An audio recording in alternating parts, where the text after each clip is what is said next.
Hello everyone, this is Shweta Pandey. Welcome to Step Up Academy where you can learn today and lead tomorrow. So, students, आज का हमारा topic क्या है? देखिए, division of power और ये topic है चैप्टर नंबर 7 फेडरलिज्म से। आज हम डिस्कस करेंगे कि किस तरीके से कॉन्स्टिट्यूशन ऑफ इंडिया में डिवीजन ऑफ पावर्स किया गया है और डिवीजन ऑफ पावर्स किसके बीच में करेंगे? सेंट्रल गवर्नमेंट और स्टेट गवर्नमेंट के बीच में। ये सभी तो हम मतलब जानते ही हैं, बट देखिए, अगर हम डिवीजन ऑफ पावर्स की बात करें कि किस किस को कौन सी पावर्स दी गई हैं, इससे पहले हम डिस्कस करेंगे कि डिवीजन ऑफ पावर की बात कहाँ से आई। देखिए, अगर हम नेशनल मूवमेंट की बात करते हैं तो नेशनल मूवमेंट में जो हमारे लीडर्स थे उन्होंने काफ़ी ज़्यादा फोकस किया इस बात पे कि सेंट्रल और स्टेट दोनों हैं। वैसे तो उस टाइम पे प्रोविंसेस थी, सेंटर में गवर्नमेंट भी थी, तो वो ये कहते थे कि पावर्स का डिवीजन कर दिया जाना चाहिए। उन्होंने कुछ बेसिस रखे कि क्यों किया जाना चाहिए। देखिए, जैसा कि हम जानते हैं कि इंडिया में सबसे ज़्यादा डाइवर्सिटी है, चाहे हम रिलीजन्स की बात करते हैं या और भी सारी चीज़ों की अगर हम बात करें तो डाइवर्सिटी बहुत ज़्यादा है।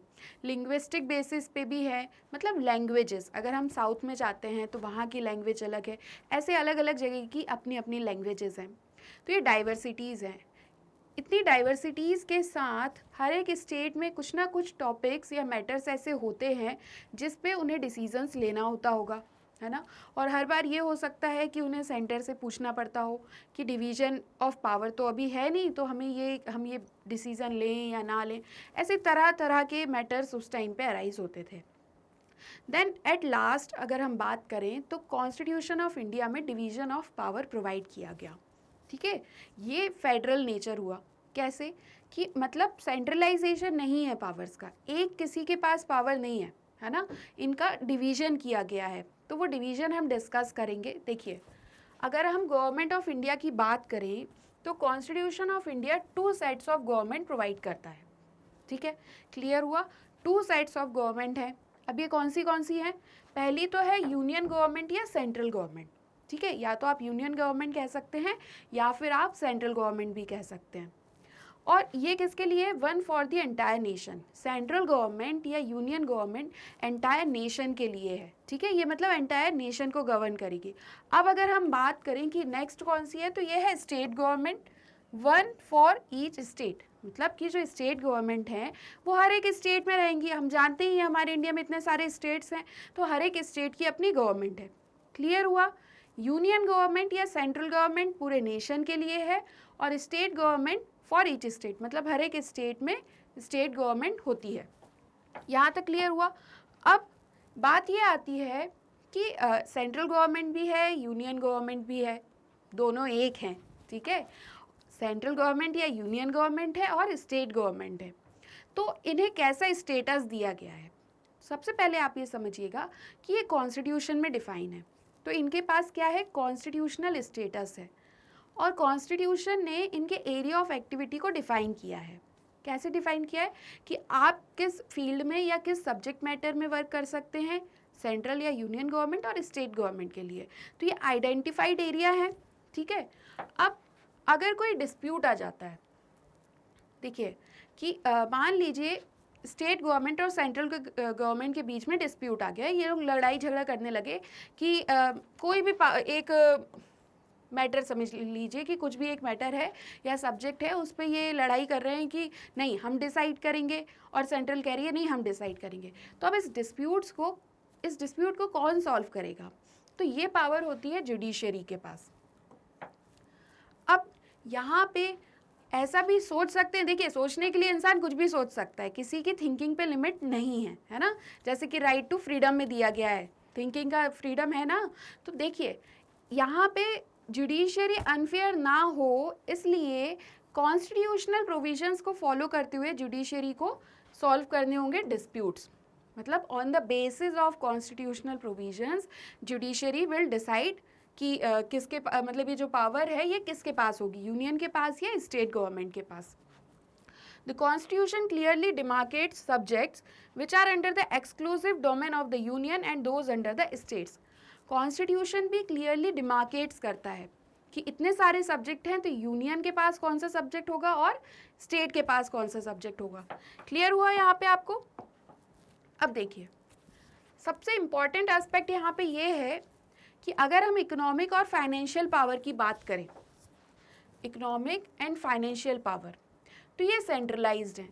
किसके पास सेंट्रलाइज्ड है?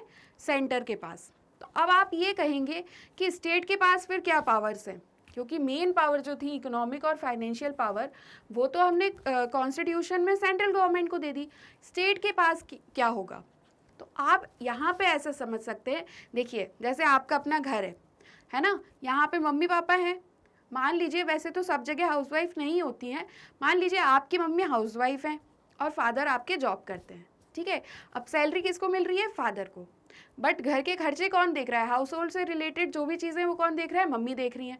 इसी तरीके से आप सेंट्रल को पापा जी मान लीजिए और स्टेट को मम्मी जी मान लीजिए, ठीक है। इस तरीके से इकोनॉमिक और फाइनेंशियल पावर सेंटर के पास है। स्टेट के पास क्या है? State have immense responsibilities. जैसे मम्मी के पास काफ़ी सारी रिस्पॉन्सिबिलिटीज़ है ना, तो स्टेट के पास भी काफ़ी सारी रिस्पॉन्सिबिलिटीज़ होती हैं। बट अगर हम रेवेन्यू सोर्सेज की बात करें तो वो थोड़े से कम होते हैं। क्लियर हुआ। अब बात आती है डिवीज़न ऑफ पावर की, कि डिवीज़न ऑफ पावर हैं तो जो सब्जेक्ट्स हैं वो किसके पास कौन सा सब्जेक्ट होगा। सबसे ज़्यादा आप यही सोच रहे होंगे कि यूनियन लिस्ट में कौन से सब्जेक्ट होंगे, तो फिर स्टेट लिस्ट में कौन से सब्जेक्ट होंगे।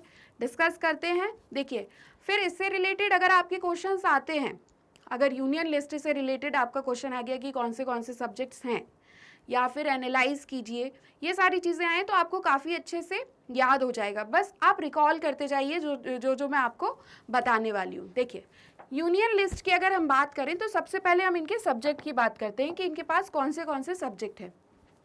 डिफेंस है, atomic energy, foreign affairs, war and peace, banking, railways, post and telegraph, airways, foreign trade, currency and coinage. ये देखिए ये सारे सब्जेक्ट जो हैं ये किसके पास हैं? यूनियन लिस्ट के पास।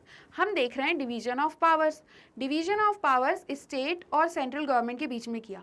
तो जो ये लिस्ट है ना, ये डिवीज़न ऑफ पावर्स कैसे कर रही हैं कि जिस लिस्ट में जो सब्जेक्ट होगा उससे डील, ये जैसे यूनियन लिस्ट में है तो यूनियन डील करेगा इन सब्जेक्ट से।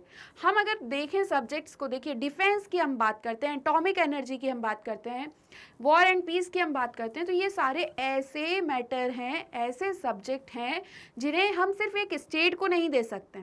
आप खुद बताइए कमेंट सेक्शन में, क्या एक स्टेट को ये मैटर दे देना चाहिए, ये सब्जेक्ट दे देना चाहिए कि वॉर एंड पीस से आप डील कीजिए?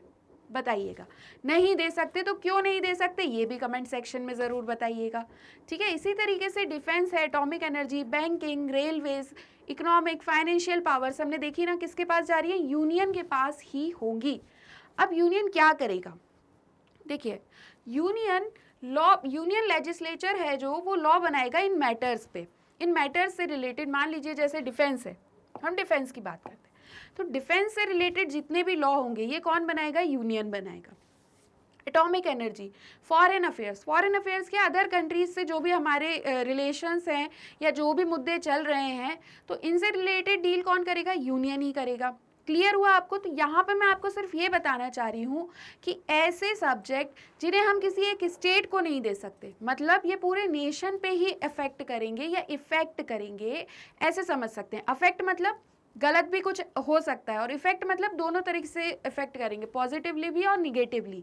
तो इन दोनों चीज़ों को सबसे ज़्यादा ध्यान में रखा जाएगा और ऐसे सब्जेक्ट जो नेशन से रिलेटेड हैं वो यूनियन लिस्ट में आ जाएंगे, ठीक है। अब हम बात करेंगे स्टेट लिस्ट की। स्टेट लिस्ट क्या करता है? स्टेट लिस्ट क्या करेगा? जो भी इससे रिलेटेड सब्जेक्ट हैं, इसमें जो भी सब्जेक्ट दिए गए हैं उससे डील करेगा। कौन से सब्जेक्ट हैं? Agriculture, police, prison, local government हमारा एक चैप्टर भी है ना, इसमें पंचायत, म्यूनिसिपैलिटीज़, इन सब के बारे में बताया गया है। Public health, land, liquor, trade and commerce, live stock and animal husbandry, state public services, ये सारे जितने भी सब्जेक्ट हैं ये किसके पास आ जाएंगे? स्टेट लिस्ट के पास आ जाएंगे। अब स्टेट क्या करेगा? देखिए normally only the state legislature can make laws on these matters. सिर्फ स्टेट लेजिस्लेचर जो भी स्टेट हैं उनके पास ये सारे मैटर हैं, और सिर्फ स्टेट जितना उसका एरिया है स्टेट का, उसमें ये सारे मैटर से रिलेटेड जो पावर है वो स्टेट के पास होगी। क्लियर हुआ? अब आती है, आप कहेंगे कि यूनियन लिस्ट तो हो गई, स्टेट लिस्ट तो हो गई, अब कौन से लिस्ट की फिर हम बात कर रहे हैं?